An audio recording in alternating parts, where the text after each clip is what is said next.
पिछले 12 वर्षों में प्रधानमंत्री नरेंद्र मोदी के नेतृत्व में कई ऐसी योजनाएं शुरू की गईं जिनका उद्देश्य समाज के वंचित, गरीब और उपेक्षित वर्गों तक विकास का लाभ पहुंचाना रहा है। जनधन खातों से बैंकिंग सुविधा, उज्ज्वला योजना से रसोई गैस, आयुष्मान भारत से स्वास्थ्य सुरक्षा, पीएम आवास योजना से पक्के घर और स्वच्छ भारत अभियान से बेहतर जीवन स्तर जैसे प्रयासों ने करोड़ों लोगों के जीवन को प्रभावित किया। इन पहलों ने सामाजिक और आर्थिक सशक्तिकरण के नए अवसर खोलने का प्रयास किया है।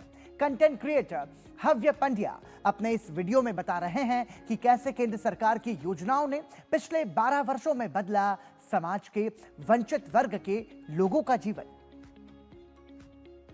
आज हम बात करने वाले हैं एक ऐसे संकल्प की जो किसी भी मजबूत देश की असली पहचान होती है, यानी समाज के सबसे आखिरी पायदान पर खड़े व्यक्ति का विकास।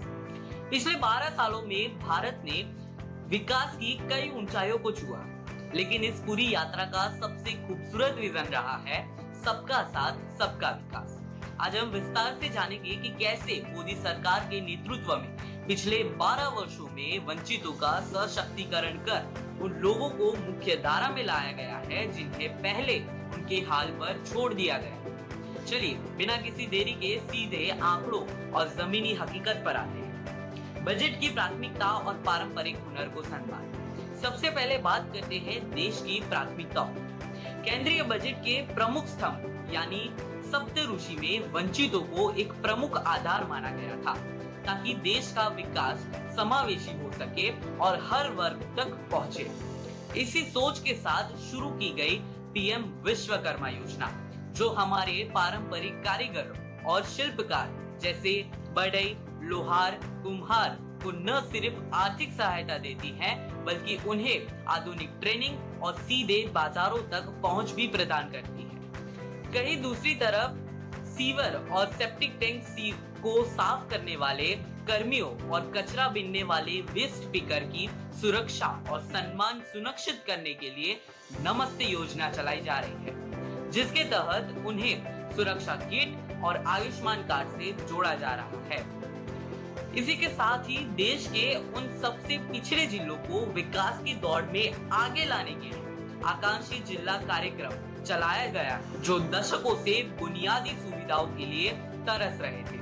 जन धन और सरकारी योजना का सीधा फायदा। दोस्तों, पहले एक दौरा था जब कहा जाता था कि दिल्ली से 1 रुपया चलता है तो जमीन तक सिर्फ 15 पैसे पहुंचते हैं। लेकिन प्रधानमंत्री जन धन योजना ने इस सिस्टम को पूरी तरह से बदल दिया। इसी के तहत देश के करोड़ों वंचितों के सीधे बैंक खाते खुल गए, जिससे बिचौलियों और भ्रष्टाचारों का खात्मा हुआ। आज डीबीटी डायरेक्ट बेनिफिट ट्रांसफर के माध्यम से सरकारी सब्सिडी का पूरा पैसा बिना किसी कटौती के सीधे जरूरतमंद के खातों में पहुंच रहा। सशक्तिकरण का यही सिलसिला यही नहीं खत्म होता। पीएम आवास योजना, इसी के तहत लाखों बेघर लोगों को अपना खुद का पक्का घर उपलब्ध कराया है। स्वच्छ भारत मिशन और उज्ज्वला योजना, घर मिलने के साथ ही स्वच्छ भारत मिशन के तहत शौचालय और उज्ज्वला योजना के तहत गरीब महिलाओं को मुफ्त गैस कनेक्शन भी दिए गए हैं। खाद्य सुरक्षा, प्रधानमंत्री गरीब कल्याण अन्न योजना PMGKY के जरिए देश के 80 करोड़ से अधिक लोगों को मुफ्त अनाज सुनिश्चित कर मजबूत खाद्य सुरक्षा दी गई है। आंगनवाड़ी नेटवर्क, देश भर में सरकारी स्कूलों के साथ 2,99,546 आंगनवाड़ी केंद्र स्थापित है, जो बच्चों को आवश्यक देखभाल, पोषण और सुविधाएं सुनिश्चित कर रहे हैं।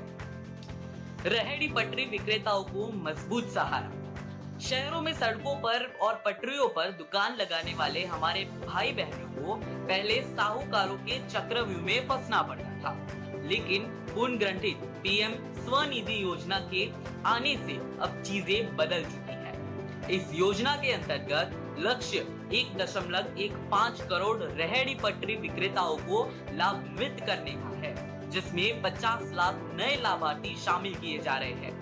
सबसे अच्छी बात यह है कि इस योजना के तहत बिना किसी परेशानी के लोन मिलने की अवधि को बढ़ाकर अब 31 मार्च 2030 तक कर दिया गया है, ताकि छोटे कारोबार बिना किसी तनाव के सम्मान के साथ अपना काम बढ़ा सके। तो दोस्तों, ये है पिछले 12 वर्षों में वंचितों के सशक्तिकरण की वो हकीकत जिसने देश के करोड़ों गरीबों, दलितों, पिछड़ों, आदिवासियों और छोटे दुकानदार को ये एहसास दिलाया है कि देश के विकास पर पहला हक उनका है।